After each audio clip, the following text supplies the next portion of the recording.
All right.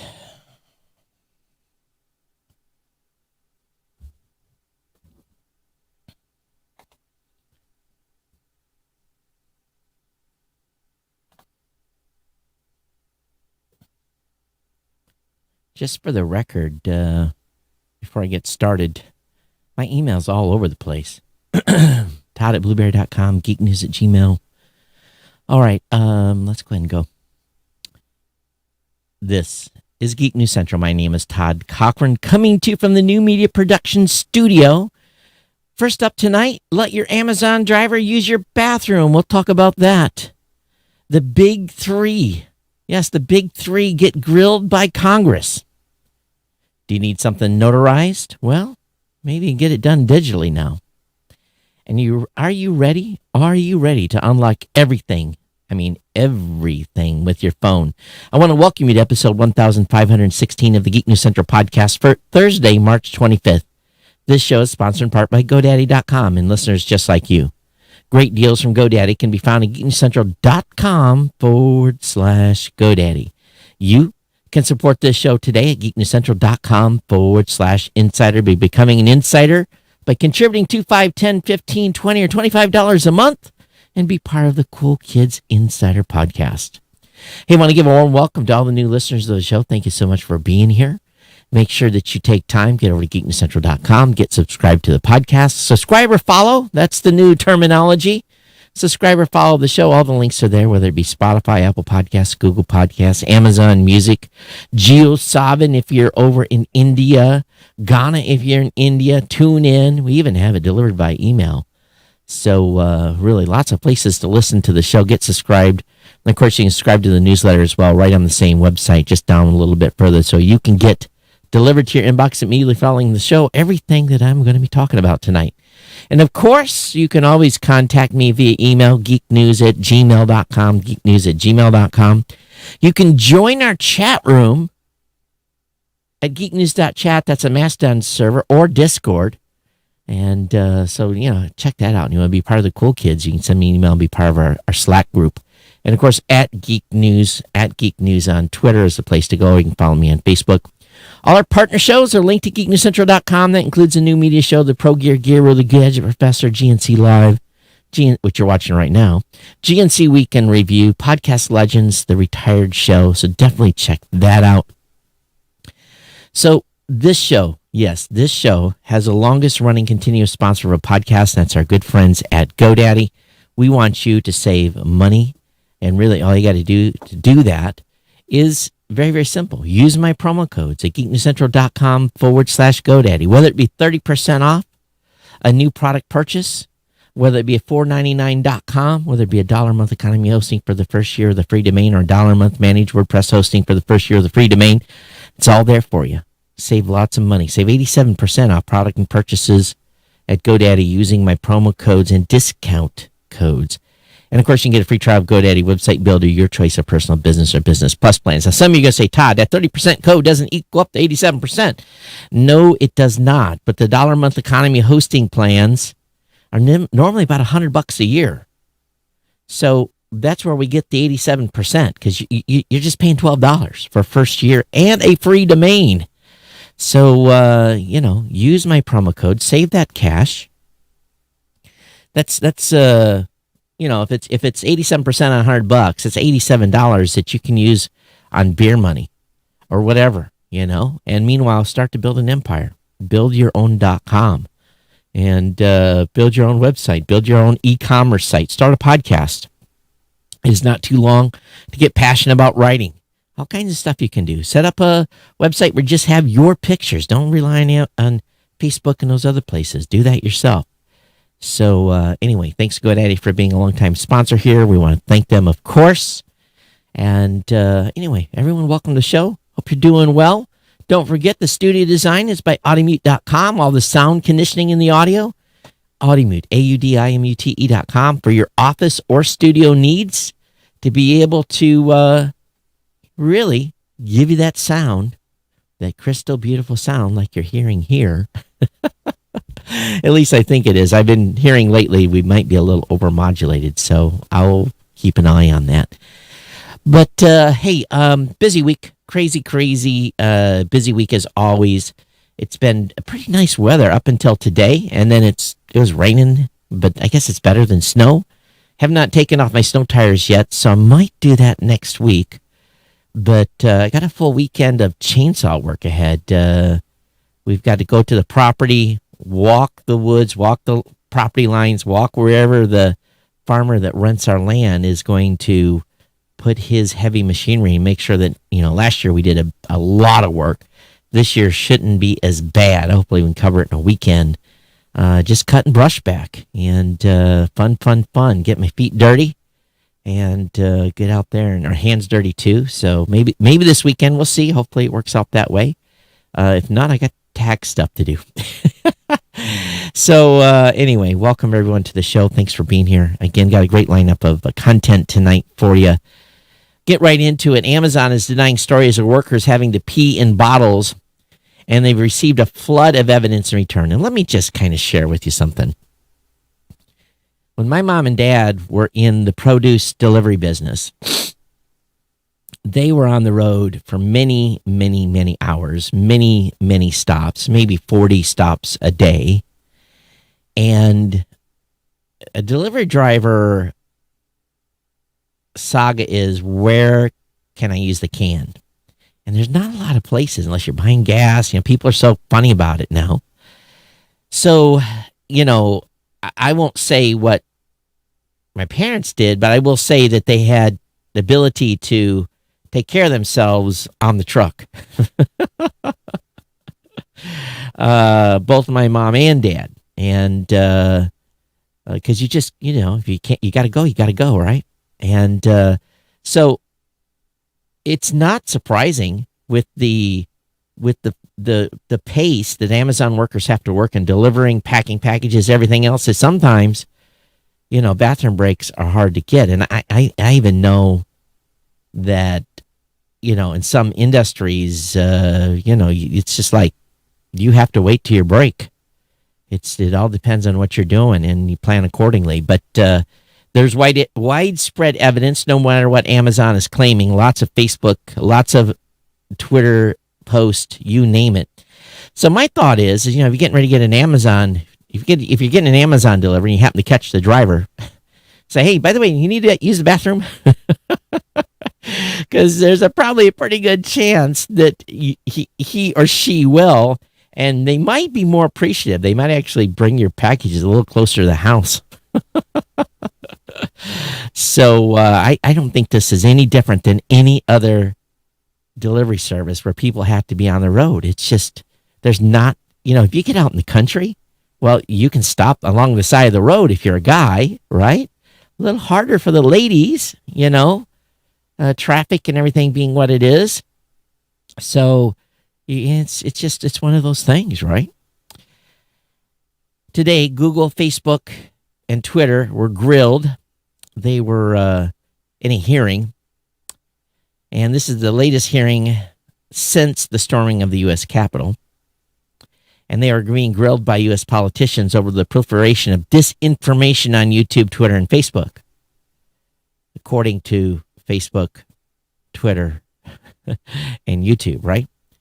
And they believe, politicians believe, that disinformation was a tipping point for greater regulation. They said they have plans to change the legislation that protects online platforms' liability for content posted by third parties, and that's Section 230. We've talked a lot about Section 230 on this show, but the session began in a combative style with Mike Doyle asking all three executives whether they felt they bore responsibility for the events in Washington. None were prepared to give a one-word yes or no answer. He also challenged the platforms to remove 12 prolific anti-vaxxers from their platforms, which he said accounts for 65% of vaccine disinformation, demanding a deadline of 24 hours for them to get back to him. So what's interesting is Zuckerberg proposed limited reforms going further than his two peers. He said, we believe Congress should consider making platforms intermediary. Oh, my goodness, I'm going to destroy this here.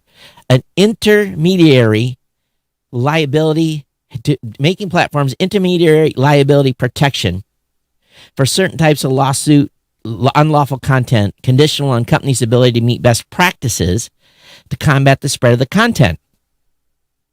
He said on disinformation more generally, he said hateful content made up only a small fraction of what Facebook users saw, with political posts accounting for 6% of what U.S. users saw on their newsfeed. And he also, not during the election, it was like 90%. He's also outlined efforts by his team that made to counter disinformation, including working with 80 fact-checking organizations. And yeah. So there's a good article here about this grilling, but a couple of things stood out was that they kind of hedged on whether they'd boot the 12 anti-vax super spreaders cited by state's attorney general. And also Zuckerberg blamed President Trump, not Facebook, for the Capitol attack. In an interview with Reuters 6 days after the attack, Facebook's COO downplayed her company's role. At Thursday's hearing, lawmakers circled back to Sandberg's denial, but Facebook still didn't have a good answer. In his opening statement, Zuckerberg says Facebook did our part to protect the U.S. election and place the blame on these actions on the former president. So here's the deal, though. Planning, we know very well, the planning and all the group organization largely happened on Facebook. Other social platforms were blamed, but the majority of the group planning, because some of those other platforms that got took down did not have group functions, happened on Facebook. So they're still talking about that. But anyway, it was a few interesting takeaways. Moving on to more pleasant news. Have you ever had to have something notarized?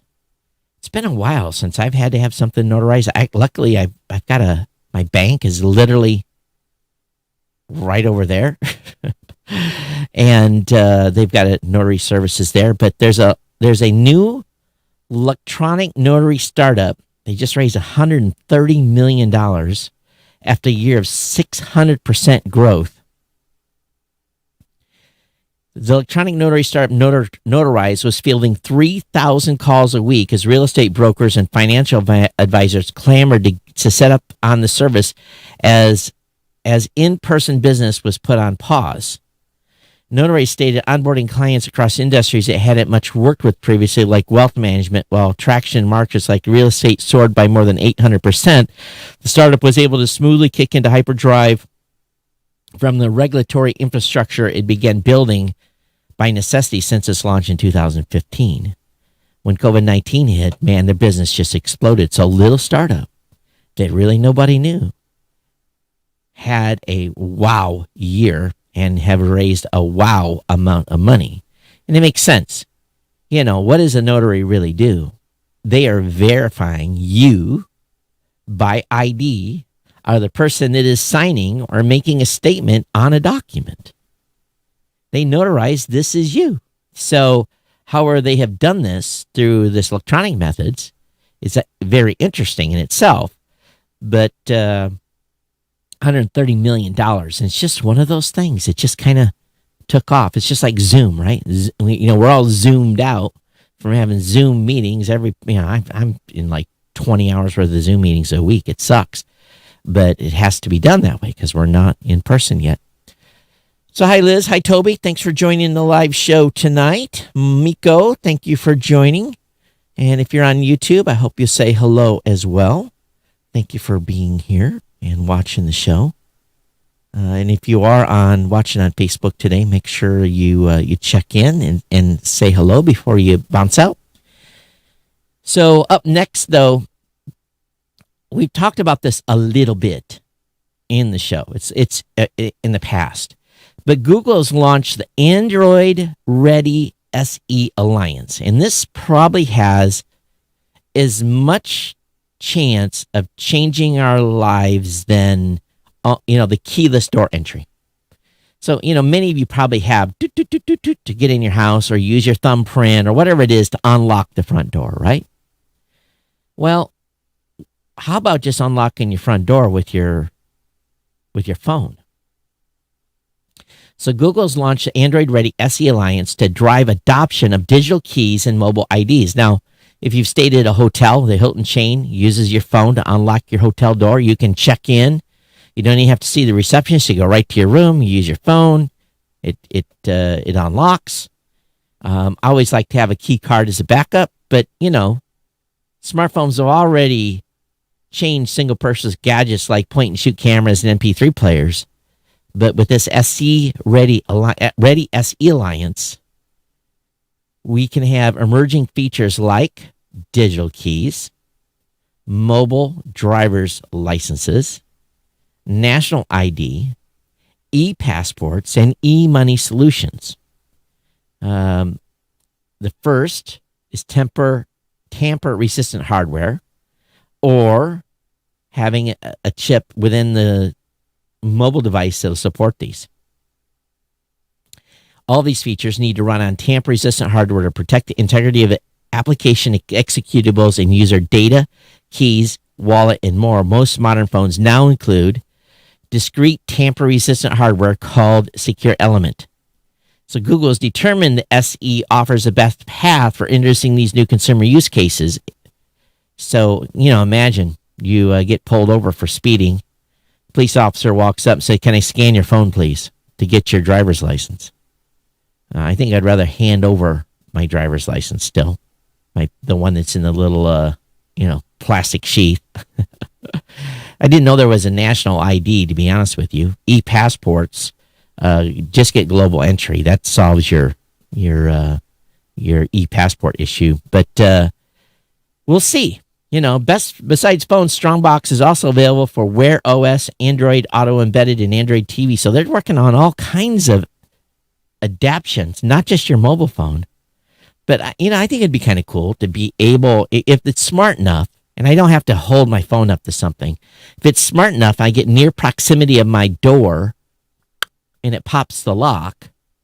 It knows it's me. I think that's cool. And it also increases, could be a safety thing for women too. They're trying to get in their house quickly. The door knows you're coming. It unlocks the door. I can start my car now from anywhere, and I can lock it from anywhere. It's pretty remarkable. During the winter, I'd be sitting here doing the show, and about the time I was finishing the show up, guess what I did? I started the car so I could start the heater and start the process of cooling things down. Not cooling things down, but warming things up. And of course, the situation in the summer is just the opposite. It runs the air conditioner. So anyway, very, very cool stuff that's on the horizon here. Also, I got a series of articles tonight that will help you as we move into April. There's an article on every new movie and show on Netflix. So spring has finally sprung, according to this article, and it comes with a new batch of shows and films. First off, Shadow and Bone, the Netflix original series based on the popular Les Bardeaux novel series, finally comes back. On April 2nd, you can check out Concrete Cowboy, another Netflix original film starring Idris Elba and Caleb McLaughlin. So there's just a whole bunch of stuff coming here in April. So if you're Netflix and chill, lots of options for you. Google is also testing something called Memory. It's an upgrade for Assistant to save and find everything. Here's what I end up doing. And I'm really, in some instances, I'm very badly organized. You know what I use a lot? I use Apple Notes a lot. But the problem is I just want one note. I don't want 30 notes because, I start writing a note and I'm looking at one here that I wrote, and I've got, some information on, and I'm just like, well, why?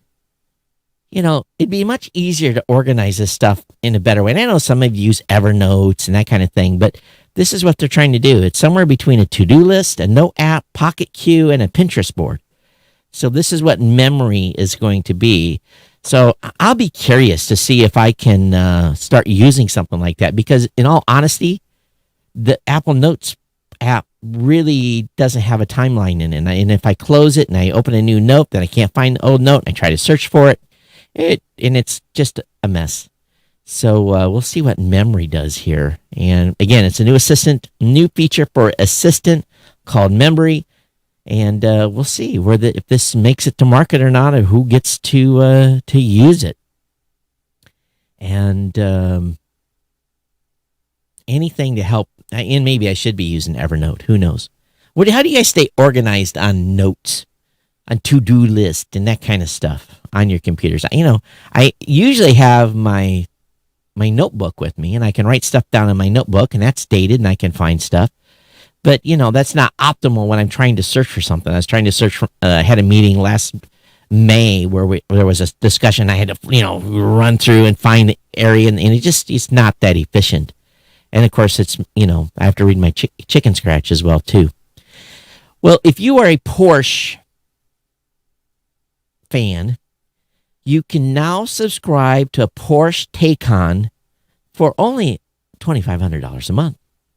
So Porsche Addicts First EV, Porsche adds there should have been a comma there, adds its first EV to its subscription and rental services. So it's all electric Taycan sports car for as little as $2,500 a month. You can burn rubber in a 522 horsepower, 390 kilowatt Taycan 4S with rear wheel drive. The 4S normally retails for around $103,000. There's other options available. There's a $3,250 per month Taycan 4S, $2,500 per month for the Taycan with rear-wheel drive, $335 per day for daily rental, and $295 per day for 4+ days. That's some insane amount of money, but also a $500 activation fee and a credit check, of course. Cadillac shut down its service book in 2018, only to resurrect it several months ago with fewer options. Last summer, Mercedes-Benz pulled the plug on its collection subscription service, citing mediocre sales. Yeah, no one was going anywhere. No one was driving. We were stuck in our houses. So other automakers include Audi, Volvo, Nissan, and Jaguar are still offering some variation of a subscription service. Now, this is not a lease. This is a subscription. Yes, you pay $2,500 a month. Let's think about that. What would a car payment be for a $100,000 vehicle? Probably, I'm guessing $1,800, $2,000 maybe. Someone in the chat room is going to tell me how much if they go find some calculator for car payments. Figure a 72 month loan on $100,000. What is that per month on a rent on a car that you own? I bet you $2,000 at least. Who can afford that? Moving on here, court has ruled Uber and Lyft must face worker misclassification lawsuit from the Massachusetts Attorney General. And after state AG Mara Healy brought the lawsuit last year, the companies moved for dismissal. Uber and Lyft are increasingly facing legal challenges for classifying workers as contractors. And, of course, they won their California deal by going and getting legislation put in place. So we'll see where this happens. But it can change the whole dynamic of Uber and Lyft. A recent Washington Post analysis found more than 27,000 Uber and Lyft drivers received a combined $80 million from the U.S. government to help them get through the pandemic. Well, they would have got their normal stimulus checks like everybody else, right? And, of course, the UK court recently rejected our argument, finding Uber and Lyft exercise significant control over drivers. And that's really the thing about it, much like a traditional employer. If you give someone just a list, there's a fine line between contractor and employee. And matter of fact, we've gotten to the point at my company that even if you're a contractor, you actually kind of go on the payroll just because there's too much risk, and the IRS coming back and saying, hey, you had too much interaction with person on a day-to-day basis, so they're technically no longer a contractor, they're an employee and have rights of as an employee. So it is interesting how things are going. Disney Plus is hiking prices starting tomorrow. If you want to lock in a lower price on Disney Plus annual subscription today, yes, today, March 25th is the day, Disney Plus is raising its prices by $1 to $8 a month. The annual subscription goes from $10 to $80 a year. So I guess you save yourself $16. if you don't renew for a year today. Today you can get it for $70. Tomorrow it's going to cost you $80. If you only do $8 a month, it is going to be $96 a month. So those dollars and cents really add up. So, if you're using Disney Plus a lot, time to do that renewal. If you're listening right now and it's still the 25th, it's not Friday, you have time. Also, what's new on Amazon Prime in April? Well, there's a whole list of stuff. Amazon Prime's Video's newest original series will dive into different kind of American horror story. Them, from creator Little Marvin and producer Lena Waithe. Masters of None is an anthology show that will explore a new story each season, and based on the trailer, the first appears to combine elements of Lovecraft Country and the works of Jordan Peele, a fact that has resulted in some unflattering comparisons on Twitter. So, again, I'm not at all of any understanding of what these stories or what these series are about, but there's blood on the shirt on the one guy. So, a little blood and gore for sure on Amazon Prime for April. Spotify has launched a new UI for its desktop app and web player. New features for playlists, search, radio, library, and more will aid navigation and bring consistency. So they're redesigned, or these launched redesigned apps are for both Windows and Mac OS, along with an updated web app. So Rob says, hey, Todd, listening to you on Twitter, he says I'm hot. So let me back away from the mic. I don't know what's happened. I don't know why I'm hot. If I'm hot tonight, I apologize. Hot meaning the mic is up a little bit too much. Hey, space launch missiles are the best protection from asteroids, astronomers say. Planetary protection starts beyond the planet. So an Italian astronomer says the best defense against potential killer asteroids is from space. And the notion of protecting the planet from menacing space rocks by blasting them with missiles is really kind of an old meme to a certain sense and a part of science fiction. But Claudio Macone has been arguing for decades now. That's where those missiles are launched from matters. He's an astronomer and mathematician. So I have no way to turn the gain down, Rob. It's 5 feet away. So that's the only way to turn the gain down. It's not within hand's reach. That's why it's kind of weird that the audio is hot tonight. All right, so moving on here. Hulu and Android TV finally entered 2013 with 1080p streaming, but still no sign of 4K. It might be some time before Android TV users get 4K streaming on Hulu. It's kind of weird, isn't it, that they're not up to 4K yet and just now getting to 1080p. Tesla has lobbied to reinstate emission penalties as credits may drop in value. Of course, Tesla sells carbon credits that make up a swath of its profits and believes the credits will lose value due to a previous delay. So Tesla's asked U.S. Appeals Court to immediately reinstate a regulation dating back to 2015 that would bump emission penalties from $5.50 to $14 per each tenth of a mile per gallon, and manufacturer's fleet average falls short.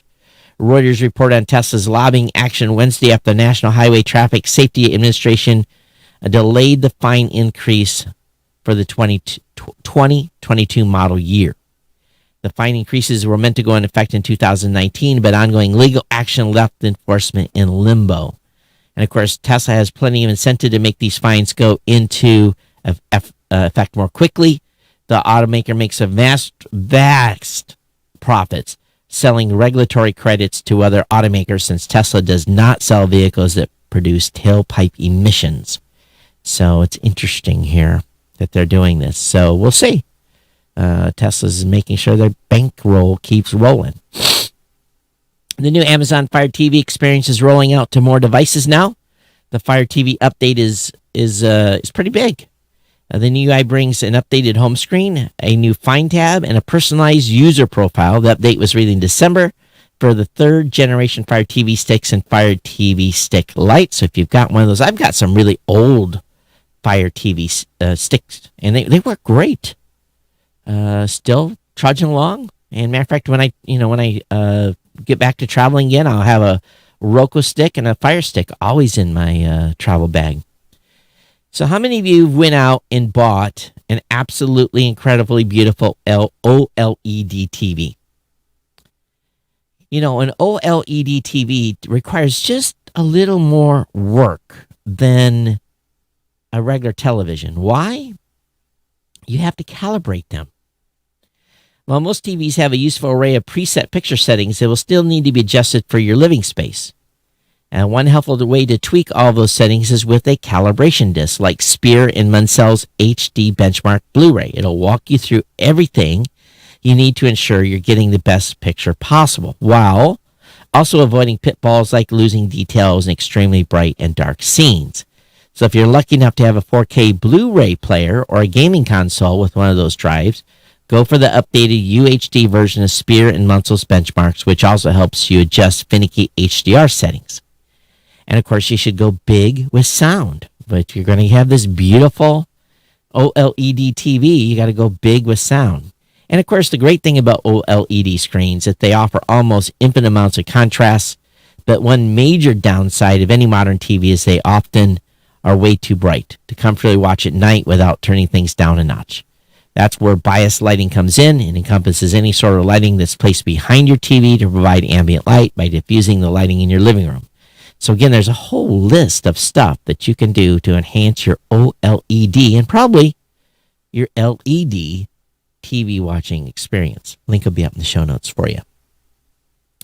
What is spyware and how does it work? We talked about other types of security issues on the last show. Scareware, we talked about that. Most of you know what spyware is, but spyware is really where it records your online activities without permission. And there's a lot of bad stuff that's out there. Some of it can be put on a computer or a phone by a spouse. Some of it you pick up on a site that maybe you wandered into where you accidentally clicked something. And in malware, along with spyware, can be used to steal your identity. The information it steals varies from app to app.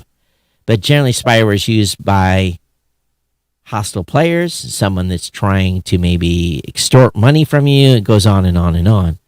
So, I use Malwarebytes as one of my software tools. I use Norton Antivirus, even on my Macs. And then I do regular scheduled checkups on those machines, running those applications, making sure they stay updated so that my operating environment stays secure.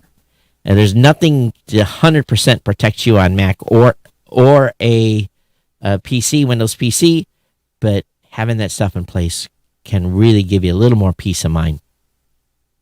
Imagine you went shopping at a store and they sent you a letter sometime after saying, hey, we had a security breach. And here's what they stole. But we want you to keep this confidential. We don't want you to tell anybody. Fatface, don't have no idea what this store is, sent an email to customers this week disclosing that it had first detected a breach on January 17th. A hacker made off with customers' name, email, postal address, and the last 4 digits of their credit card. They said we immediately launched an investigation with the assistance of experienced security specialists who, following through an investigation, determined an unauthorized third party had gained access to certain systems.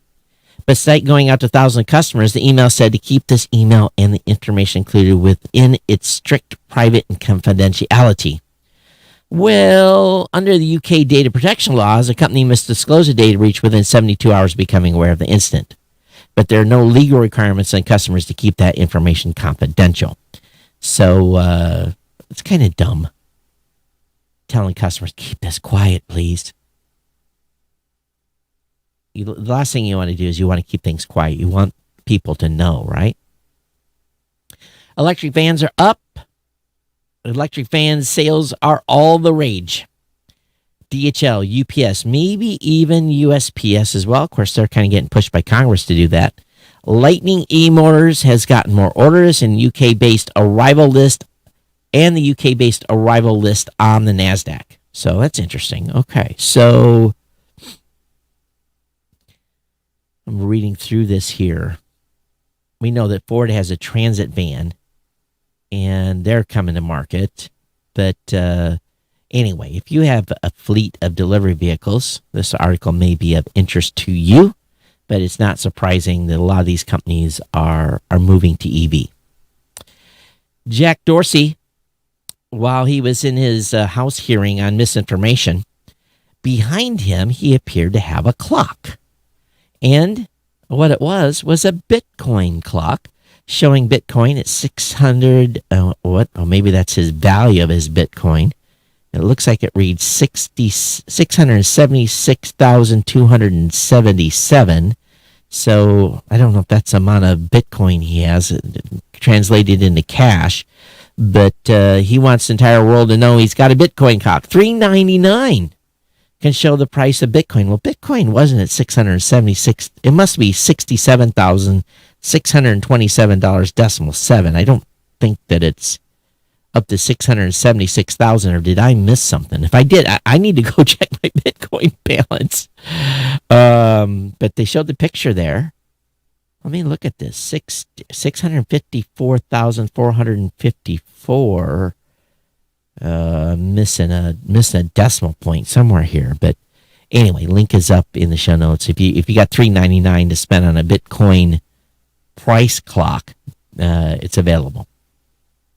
The New York Times just sold an NFT for more than $500,000. How much is an NFT of an article in the paper of record worth? Well, more than $500,000. So the New York Times has entered the NFT, selling a chance to win the first article in the almost 170-year history of the Times to be distributed as an NFT. So the first article, and it sold for right around $560,000. While the paper of record isn't the first brand or even the first news organization to sell one of the digital tokens, it's certainly been one of the more successful. So how about you guys? Would you guys buy an episode of Geek News Central? Would you buy an NFT? Dan, to answer your question in chat, no, I have not had a chance to go look around my area for free TV through Locast.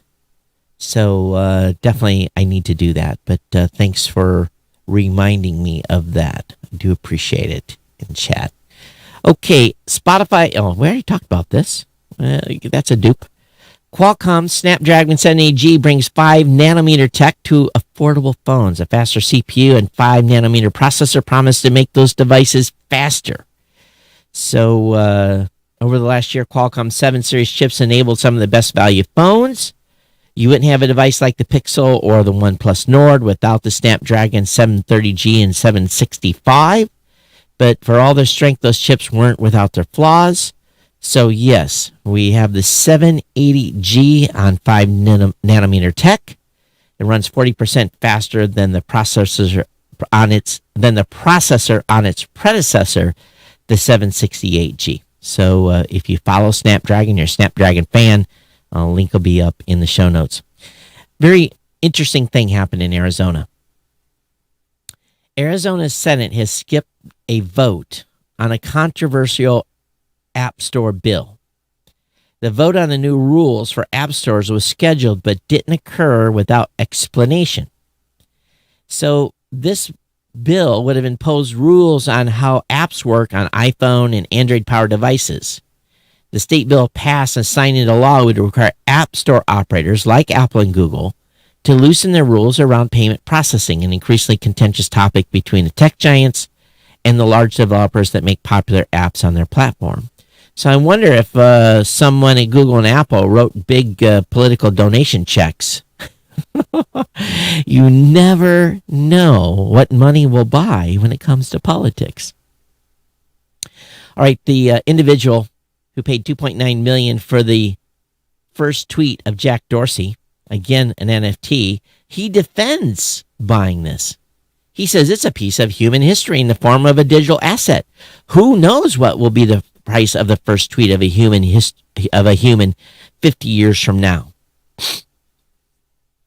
Frankly, if Twitter's still around 50 years from now, I don't think anybody will care.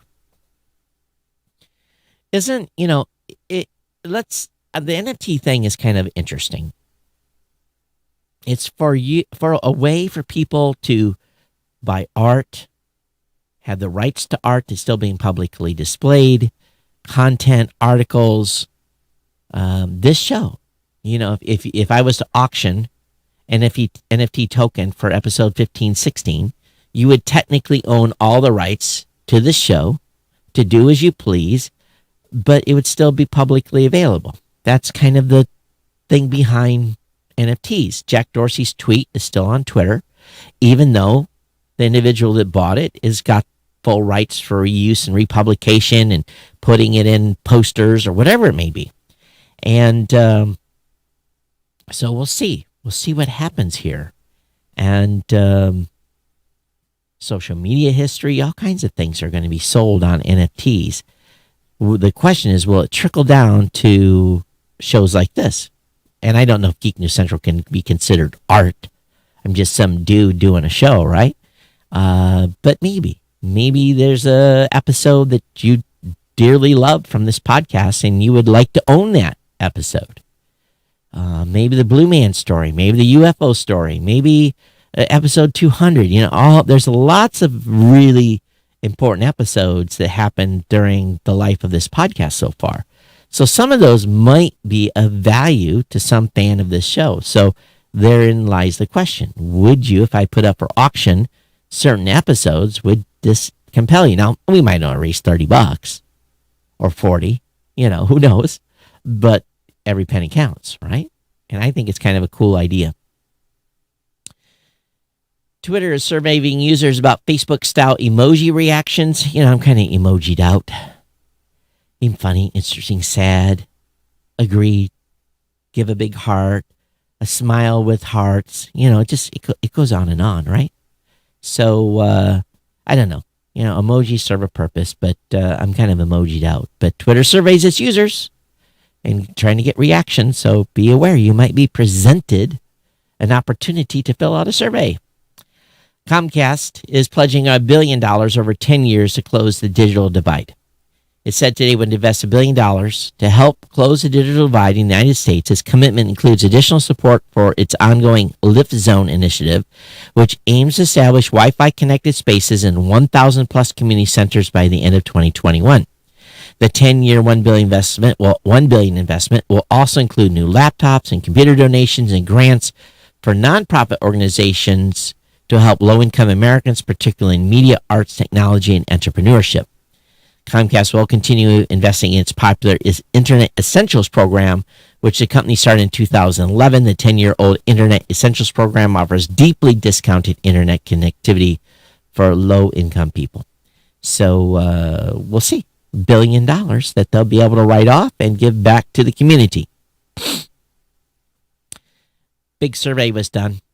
73% of Microsoft workers want to stay at home. Well, over 80% of workers don't want to go back to the office full time. Parents with kids at home are more likely to want to return to office life. A study by Harvard Business School finds. Now listen to this. 98% kept their jobs while working at home. 1 in 3 felt both their overall performance and quality of work was better than the year prior. 1 in 3 were actually able to better focus on work from home. I think we've all become quite, I'm